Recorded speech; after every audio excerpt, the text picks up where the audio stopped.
देवस्थान राष्ट्रसंत श्री समर्थ रामदास स्वामी मठ आगार टाकली। मी विश्वस्त प्रसाद चौधरी या मठाचा 2 वर्षापासून विश्वस्त आहे। इथे दर संध्याकाळी 7 वाजता आरती होते। आज दासनवमी निमित्त मंदिरामध्ये उत्सव आहे। शिवाय रामनवमीपासून हनुमान जयंतीपर्यंत इथे उत्सवाचा कार्यक्रम असतो। 9 दिवस 10 दिवस आहे। वेगवेगळे भजन कीर्तन दासबोधाचे पारायण सूर्यनमस्काराचे शिबिर नंतर संस्कार वर्ग ह्या सगळ्या गोष्टी इथे चालतात।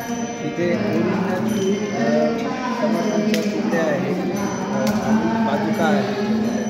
ह्या सगळ्या फार अतिशय जुन्या आणि फार प्राचीन आहे, म्हणजे त्यांनी वापरलेलं आहे। खालती समर्थांची गुफा पण आहे। तिथे अतिशय तिथे समर्थ ध्यानाला बसायचे।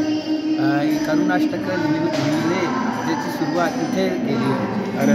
नारायण स्वामींचा रामदास जे झालेला आहे ह्या मंदिरामध्ये झालेला आहे। गायत्री पुनश्चरण वगैरे सगळ्या गोष्टी आणि आपल्या देवस्थान समितीमध्ये यांचा सहभाग आहे आणि बरोबर रोज संध्याकाळी 7 वाजेला आरती होते। आपल्या सर्वांना विनंती आहे की आपण पण बरोबर रोज जर आरती सुरू केलेली नसेल तर नक्कीच सुरू करावी ही विनंती।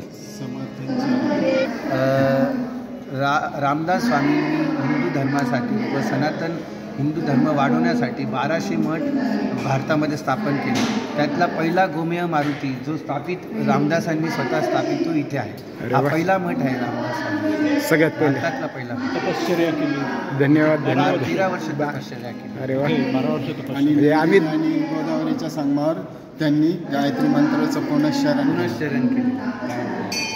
धन्यवाद। सांगेल तितकं थोडं